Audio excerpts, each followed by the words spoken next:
Olá pessoal, tudo bem? Eu sou a Luma Costa Minotto Pereira, natural da cidade de Bagé, tenho 21 anos e atualmente estou no 10º semestre do curso de Direito da URCamp.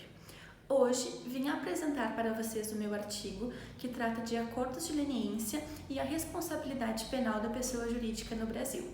O método utilizado para a realização deste artigo foi o dedutivo, utilizei doutrinas e o próprio acordo de leniência firmado entre a empresa Odebrecht S.A. e o Ministério Público Federal no ano de 2016, durante a Operação Lava Jato.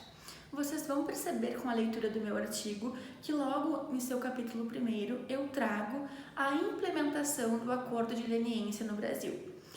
O Brasil foi signatário de diversos tratados internacionais de direito penal, entre eles a Convenção de Mérida e a Convenção de Palermo, que foram fundamentais na formação da nossa Lei Anticorrupção, a Lei 12.846 de 2013. Ela, já em seu artigo 1º, diz que a responsabilização dos agentes que cometerem atos corruptivos será objetiva. Ademais, quanto à sua aplicação, nós temos o conflito de competência número 119.350 do Paraná do STJ, dizendo que quando os bens atingidos forem dos estados, a competência será dos estados. Quando os bens atingidos forem da União ou de mais de um Estado-membro, será conforme o artigo 109, inciso 4 da Constituição, de competência da Justiça Federal, que foi o caso do nosso acordo de leniência em pauta da Odebrecht, firmado com o Ministério Público Federal.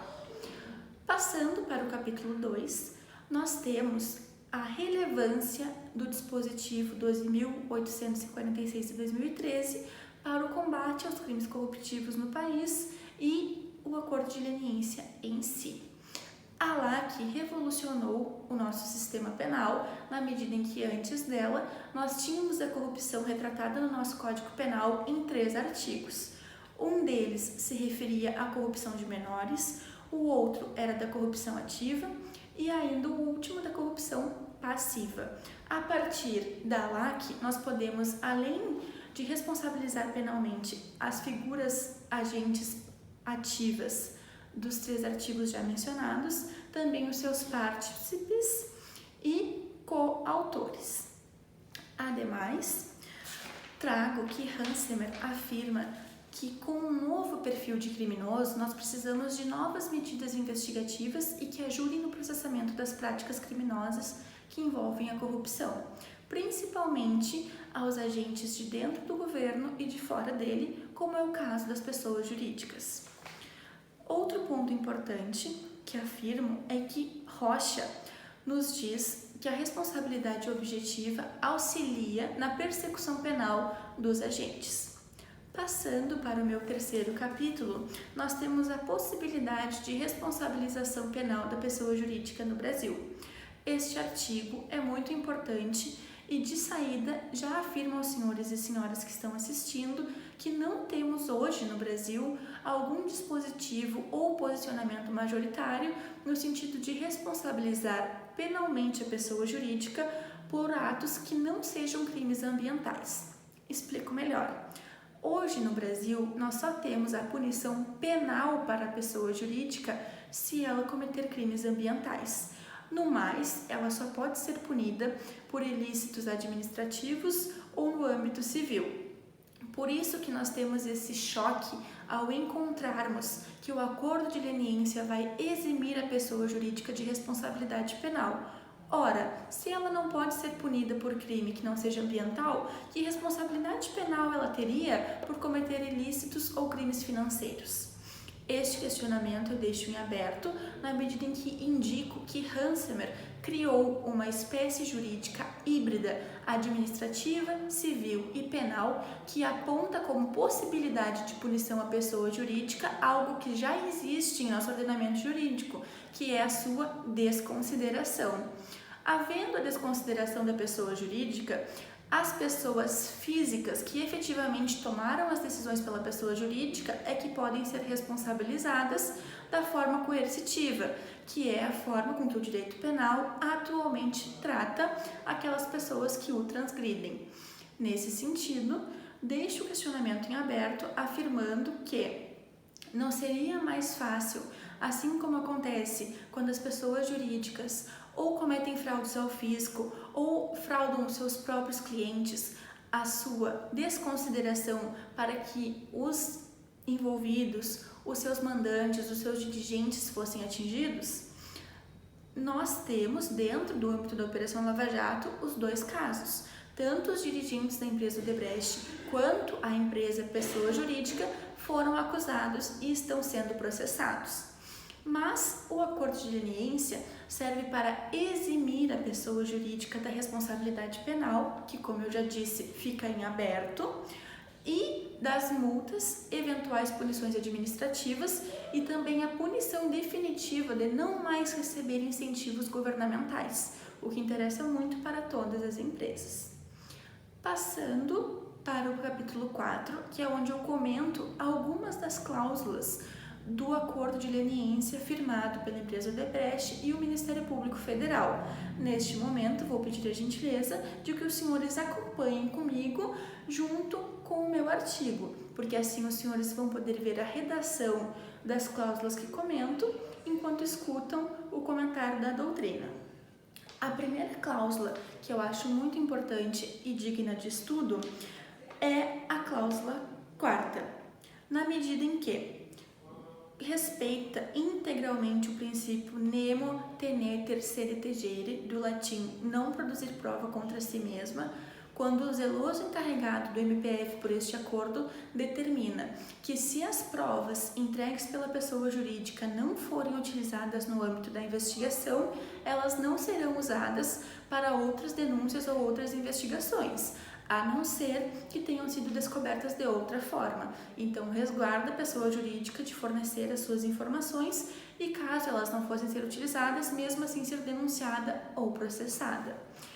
A próxima consideração que faço é quanto à cláusula 6ª, fazendo o registro que teve sua elaboração em total consonância com o artigo 16, inciso 4º da Lei Anticorrupção, na medida em que a pessoa jurídica deverá cessar completa e imediatamente qualquer participação nos crimes que esteja entregando as provas e colaborando com a justiça. Não há a possibilidade da empresa jurídica seguir cometendo fraudes e ilícitos para prestar provas ou outros esclarecimentos ao MPF como uma espécie de espiã. Não. A partir do momento que a empresa decide colaborar com a justiça, ela deve cessar imediatamente a sua participação, entregando todos os documentos, provas testemunhais, documentais, vídeos, fotos, enfim, todo o arsenal de provas que ela tiver disponível para que o MPF utilize da melhor forma possível. A próxima cláusula que merece nossa atenção, ainda dentro da 6ª, é o inciso 7º, que trata os ilícitos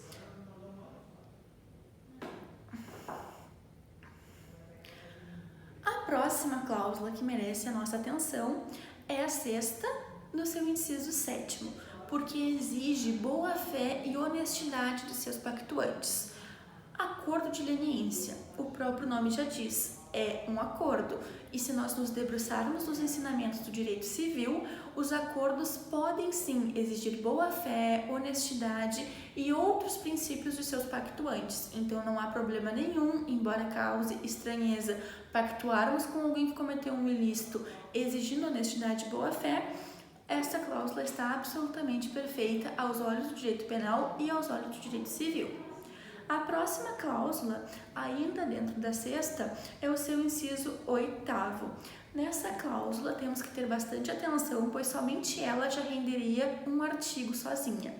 Ela trata da implementação de um programa de honestidade, de integridade dentro das empresas, o chamado compliance. Pede que a empresa, a pessoa jurídica investigada, implemente nos seus escritórios, nas suas sedes, uma função de integridade. É como se fosse um membro da empresa, uma seção que será criada nessa empresa para controlar e evitar o cometimento de novos ilícitos culposa ou dolosamente. O que é muito importante, é um instituto novo do Brasil, mas que deve ser aplicado para todas as empresas de grande, médio e pequeno porte, antes mesmo que o ilícito seja cometido. O compliance é muito importante porque ele pode exigir, inclusive, uma ética dos seus servidores, o que vai ajudar a empresa em todas as esferas. Comento ainda a última cláusula, a 7ª, porque trata do ressarcimento ao erário por parte da empresa, por parte da pessoa jurídica. O acordo de leniência prevê em si que deve-se ter o ressarcimento ao erário. Esse ressarcimento é de fundamental importância, pois previne o nosso patrimônio, o nosso erário, mas também faz com que a multa, que é uma das sanções retirada do firmamento do acordo de leniência, seja sanada de outra forma. Diz na cláusula 7ª, porém, que, embora seja do valor de 8.512 bilhões, os pagamentos primeiro serão realizados aos Estados Unidos da América e à Suíça, depois ao Brasil. Não seria mais correto pagar primeiro aos nossos cofres públicos, que sabemos da realidade atual, do que a países de primeiro mundo? Deixa o questionamento em aberto. Contudo, essa cláusula foi sancionada tanto pelos advogados e procuradores quanto pelos membros do MPF.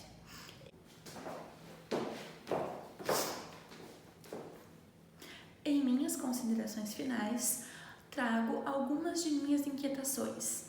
A primeira delas é no sentido de que, como nos ensina Ferrajoli, devemos ter muito cuidado quando da prática da colaboração premial dentro do direito penal, porque podemos acabar com penas que dependem mais da capacidade negocial da defesa do que da gravidade do delito em si. Ademais, não podemos nos esquecer que no âmbito da Operação Lava Jato, a maioria de seus réus tem excelentes condições financeiras e podem pagar alguns dos advogados mais caros do país. Estes causuídicos, eméritos e muito competentes levam algumas de suas questões aos tribunais superiores. E os tribunais superiores, quando emitem acórdãos ou até mesmo decisões vinculantes, acabam afetando a realidade de todo o país. Em um país que a Defensoria Pública tem 1/3 da verba do Ministério Público, será que estamos preparados para lidar com a justiça negocial premial aplicada em tribunais superiores de cima para baixo? Além deste questionamento que me inquieta, temos também que levar em conta a todo momento que no Brasil não há doutrina, posição majoritária ou ordenamento jurídico que previna ou preveja a responsabilidade penal objetiva da pessoa jurídica. Nós só temos a responsabilidade penal nos crimes ambientais. Por isso, ressalto que na Operação Lava Jato, onde houveram lacunas na legislação, nós tivemos muito ativismo judicial antinormativo. Antes de serem tomadas decisões como retirar a responsabilidade penal da pessoa jurídica, nós devíamos pelo menos ter alguma previsão legal que nos dissesse qual é essa responsabilidade. Estou imensamente grata que tenhas tido interesse no meu artigo e para qualquer outro questionamento estarei sempre à disposição nas redes sociais. Luma CMP ou no meu e-mail lumacostaminoto@hotmail.com. Muito obrigada!